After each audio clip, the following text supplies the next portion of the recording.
মৰমৰ ছাত্ৰ-ছাত্ৰীসকল আজি ক্লাছ 7 ম্যাথমেটিক্সৰ এক্সাৰসাইজ 4.2 কোৱেশ্চন নম্বৰ 1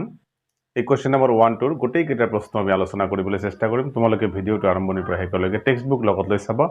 আৰু পৰৱৰ্তী ভিডিওবিলাক পোৱাৰ কাৰণে চেনেলটো সাবস্ক্ৰাইব কৰি লবা এতিয়া আৰম্ভ কৰিবলৈ চেষ্টা কৰিছো কোৱেশ্চন নম্বৰ 1 ত কৈছে চলকটো পৃথক কৰোতে ব্যৱহাৰ কৰা প্ৰথম স্তৰটো লিখা আৰু সমীকৰণটো সমাধান কৰা তোমালোকে জানা এটো হল সৰল সমীকৰণৰ part Question number 1 or 1 x plus 5 equal to 12 এই সমীকৰণটো আমি সমাধান কৰিম আৰু এই চলকটোৰ লগত যেটো ধ্ৰুবক সংখ্যা আছে ইয়াক পৃথক কৰাৰ কাৰণে যেটো স্তৰ আছে স্তৰটো আমি উল্লেখ কৰিব লাগিব সলিউশন ভেৰি সিম্পল একদম ইজি অংক তোমালোকে চোৱা x plus 5 equal to 12 আমি কি কৰিম সমীকৰণটোৰ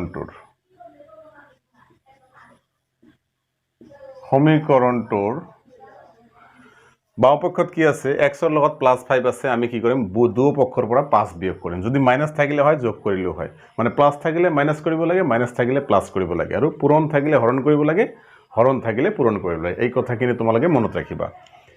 সমীকৰণটোৰ দুও পক্ষৰ পৰা 5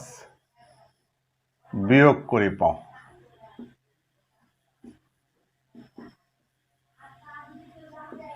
5 বিয়োগ কৰিবা কি পাও তোমালোকে চোৱাচোন x plus 5 অলৰেডি আছে আমি 5 বিয়োগ কৰিম ইকুৱেল টু 12 আছে 5 বিয়োগ কৰিম দুও পক্ষৰ পৰা 5 বিয়োগ কৰিলে কিয় 5 বিয়োগ কৰিলো তাৰ কাৰণ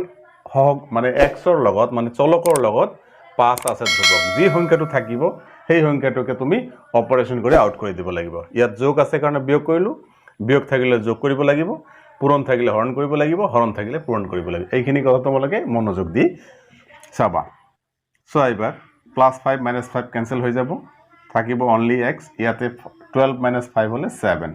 এটো আমাৰ সমাধান হৈ গল ঠিক আছে তোমালোকে নোট ডাউন কৰি যোৱা নাম্বাৰ 2 কি কৈছে চোৱা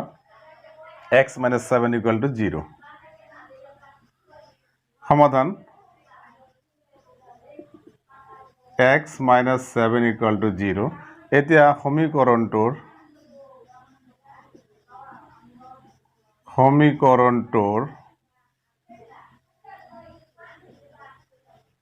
দুও পক্ষৰ লগত -7 আছে আমি প্লাস কৰিম 7 যোগ কৰি পাও ওকে এইবাৰ x - 7 আছে +7 কৰি দিলু আকৌ 0 ৰ লগতো +7 ঠিক আছে -7 +7 ক্যান্সেল হ'ব তে x = 0 + 7 মানে 7 এটো হল আমাৰ x ৰ সমাধান সমীকৰণটোৰ সমাধান ঠিক আছে তোমালোকে নোট ডাউন কৰা কোৱেশ্চন নম্বৰ 3 3 কি কৈছে y - 3 = 6 y - 3 = 6 আমাৰ সমাধানত আমি লিখিম এনেকে y - 3 = 6 সমীকৰণটোৰ -3 আছে দুও পক্ষৰ লগত 3 যোগ কৰি পাও 3 যোগ কৰি কি মাইনাস আছে গতিকে আমি যোগ কৰিলো অৰ্থাৎ y - 3 + 3 = 6 + 3 -3 + 3 ক্যান্সেল হ'ব y = 6 + 3 9 এই 9 হল এই সমীকৰণটোৰ সমাধান ঠিক আছে এইটোৰ নাম হৈছে স্তৰ এতিয়া কোৱেশ্চন নম্বৰ 4 ত কি কৈছে তোমালোকে চোৱা z + 6 = -5 সলিউশন z + 6 = -5 সমীকৰণটোৰ ইয়াতে কি আছে +6 আছে 6 মাইনাস কৰিম দুও পক্ষৰ পৰা 6 বিয়োগ কৰি পাও ঠিক আছে z plus 6 minus 6 ইয়াতে minus 5 আছে 6 আকৌ minus কৰিব লাগিব এই দুটা কাটিব z is equal to minus 6 আৰু minus 5 হলে minus 11 এইটো হল আমাৰ সমীকৰণটোৰ সমাধান ঠিক আছে তোমালোকে নোট ডাউন কৰা 5 নম্বৰত কি কৈছে চোৱাচোন 3x equal to 42 solution 3x equal to 42 আমি লিখিম সমীকৰণটোৰ এটো 3 to x ৰ লগত পূৰণ হৈ আছে গতিকে আমি হৰণ কৰিব লাগিব সমীকৰণটোৰ দুপক্ষৰ পৰা বা দুপক্ষক ঠিক আছে দুপক্ষক কিহেৰে হৰণ কৰিব লাগে 3 ৰে হৰণ কৰি পাওঁ ঠিক আছে এবাৰ কি লিখিম আমি 3x by 3 42/3 কাটিব 3 3 আৰু এটো কাটা যাব 14 হ'ব তাৰ মানে x equal to 14 হ'ব এই সমীকৰণটোৰ সমাধান ঠিক আছে এবাৰ 6 নম্বৰটো চোৱা খুব ইজি অংকবিলাক মনোযোগ দিবা 6 নম্বৰটো আছে x by 5 equal to 6 solution x by 5 equal to 6 ইয়াতে হৰণ আছে আমি পূৰণ কৰিব লাগিব সমীকৰণটোৰ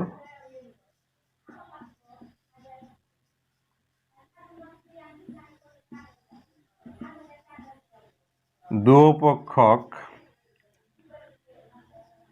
কি আছে ইয়াতে 5 আছে নহয় তো আমি 5 এৰে পূৰণ কৰি পাওঁ 5 এৰে যদি পূৰণ কৰো কি হ'ব তোমালোকে চোৱা x by 5 into 5 is equal to 6 into 5 তো 5 আৰু 5 কাটা যাব x equal to 6 5 jar 30 আমাৰ এটো হৈ গল মোৰ ছাত্ৰসকল নোট ডাউন কৰা কোৱেশ্চন নম্বৰ 7 কি কৈছে চোৱা 7 কৈছে আমাৰ 12x equal to minus 36 12x equal to minus 36 solution 12x equal to minus 36 আমি কি কৰিম 12 পূৰণ হৈ আছে হৰণ কৰিব লাগিব সমীকৰণটোৰ দুপক্ষক 12 ৰে হৰণ কৰি পাওঁ হৰণ কৰি পাওঁ ঠিক আছে এইবাৰ 12x divided by 12 equal to minus 36 divided by 12 কাটা যাব এটো 12 12 তে x equal to কি হ'ব এটো কাটিলে 3 হ'ব x equal to minus 3 হৈ গল এই সমীকৰণটোৰ সমাধান এইবাৰ কোৱেশ্চন নম্বৰ 8 এটোত কি কৈছে চোৱাচোন এটোত কৈছে x by 4 equal to 3 by 5 x by 4 equal to 3 by 5 ইয়াতে x ৰ লগত 4 ডিভাইড হৈ আছে গতিকে আমি পূৰণ কৰিব লাগিব তো solution x by 4 equal to 3 by 5 সমীকৰণটোৰ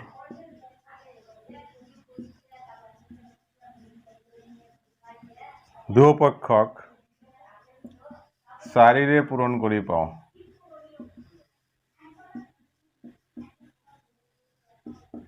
4 ৰে পূৰণ কৰিলে কি হ'ব x by 4 into 4 equal to কি আছে 3 by 5 into 4 এই 4 আৰু 4 কাটি যাব তে x equal to কি থাকিব 3 4 jar 12 by 5 নোট ডাউন কৰিলা এটো 12 by 5 মই এটা ইয়াত অলপ লিখি দিছো 12 by 5 ক্লিয়াৰ 9 ত কৈছে কোৱেশ্চন নম্বৰ 9 ত কৈছে কি চোৱা 7x equal to 35 7x equal to 35 আমি সলিউশন কৰিম এনেকৈ 7x equal to 35 সমীকৰণটোৰ 7 পূৰণ হৈ আছে আমি হৰণ কৰি দিম দুপক্ষক হাতেৰে হৰণ কৰি পাওঁ ঠিক আছে তো 7x divided by 7 is equal to 35 divided by 7 7 7 কাটি যাব 7 5 গুণ 35 তার মানে x ইকুয়াল টু 5 এটো হৈ গল এতিয়া 10 নম্বৰ প্ৰশ্নটো চোৱা 10 নম্বৰত কি কৈছে p/4 equal to 3 p/4 equal to 3 আমি এটো ডাইরেক্ট সলিউশন কৰিছো ঠিক আছে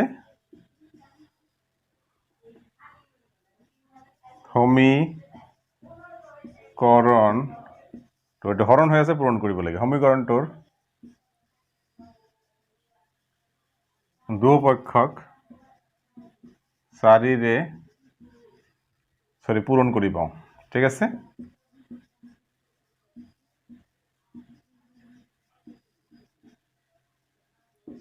পূৰণ কৰি পাও কি হ'ব p/4 into 4 equal to 3 into 4 4 4 কাটা যাব মই ইয়াত লিখিম